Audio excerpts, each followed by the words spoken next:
Can I get my Boss Katana Mark II to sound as close as possible to my Vox AC15?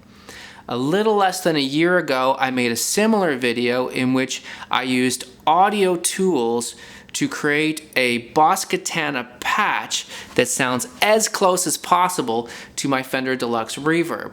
Link to that video is in the description. This time, I'm going to use that same method to create a patch for the Boss Katana Mark II to match as close as possible to my Vox AC15. You'll be able to download the patch for free for a little while, so you might want to check that out soon. You guys may have also noticed that my Katana does not look exactly like a katana. Well, I have just changed the grill cloth out, and frankly, I really love the look of it. Nobody can tell what this amp is, and whenever I go to rehearsals and stuff, I've been asked a few times, I'm like, what amp is that? That sounds great. Anyway, you can check out my other video on changing the grill cloth to your own Boss Katana. Link is below. Now, I didn't use any pedals when I was doing this experiment because I wanted the amps to sound as natural as they are so that we can get that Boss Katana to sound just like an AC15 or as close as possible. Now, that being said, I basically always use pedals. I always have at least a little bit of overdrive on. But still, theoretically, the amps could react similarly with just a little bit of overdrive. Now, of course, the AC15 is a tube amp, and the Katana is not, so they will react differently to pedals. But still, if we can get a close Vox tone out of that Boss Katana, that'll be really useful. Here we go.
So just to explain what this software does here, basically it's measuring the amount of energy in certain frequencies of the audio spectrum. So you can see that the outer edges is a general measurement of the Vox AC15.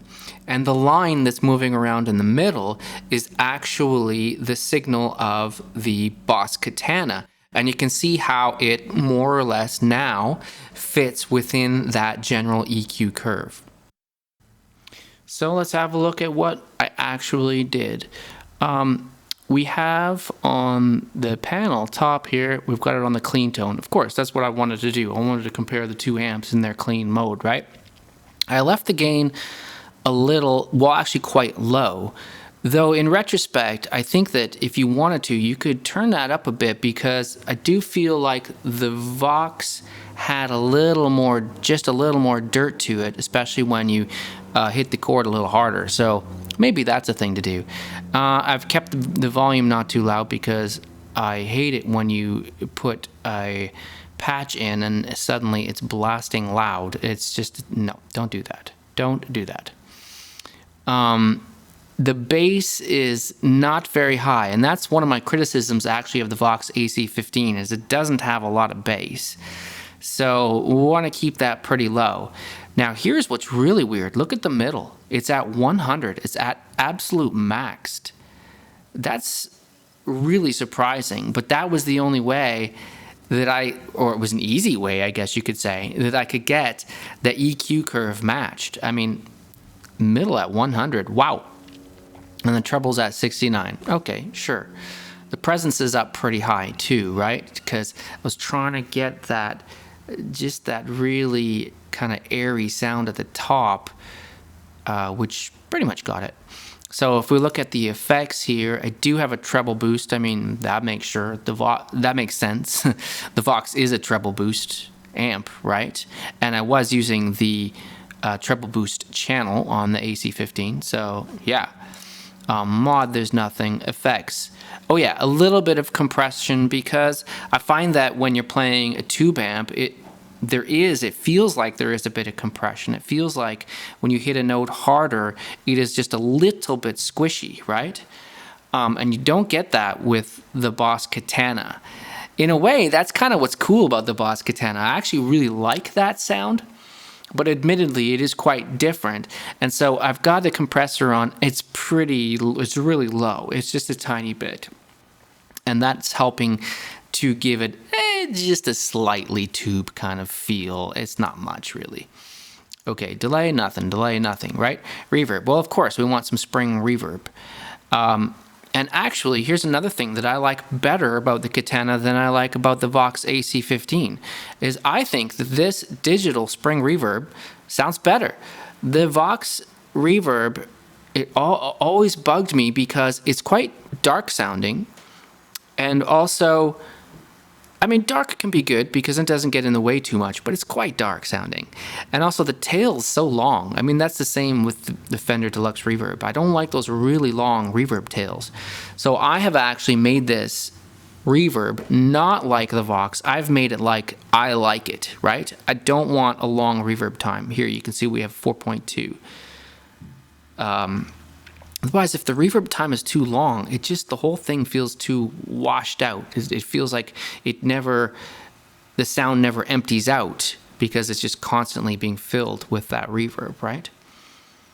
I think that's it. Oh yeah, we used the parametric EQ here to really carve out that EQ curve, because with the equalizer, the bass, middle, treble on the panel here, we don't get enough control. We can't choose precisely where those bumps and cuts are, right? So what do we have? We have some low cut. I mean, there's not really nothing too radical here. Where it's radical, of course, is up here at the middle here at 100, right on the panel. Woo, man. And some high gain to give it, again, to try to get that shine at the top. And that's it. So let me know what you guys think. Was I able to get it to sound exactly like the Vox AC15? No, I don't think so. But does it sound Vox-like? Yeah. Does it sound good? I think so. I think it sounds great. I put some pedals in front of that. I think you've got a really nice, basic Vox sound that you can play around with, right? There's so many things that I love about the Boss Katana. I mean, the price. It's so cheap, it's so lightweight, it's plenty loud enough to play with any of the bands that I play in, including in rehearsals and including live. And it's so customizable, not just the sounds, but I mean, heck, as you can see, you can even change the look of it. And you know, as long as I've been using this Vox AC15, and it's a long time, man, that thing has been in and out of the car so many times. That's been on many, many stages and many, many rehearsal studios. And I do love it, but there's things I don't love about it. I don't love how long the reverb tail is. I don't love how dark the reverb is. And honestly, that Vox AC15 really lacks low end. In some ways, that's good. It can cut through the mix really well. But you know what? I can easily correct that with the Boss Katana.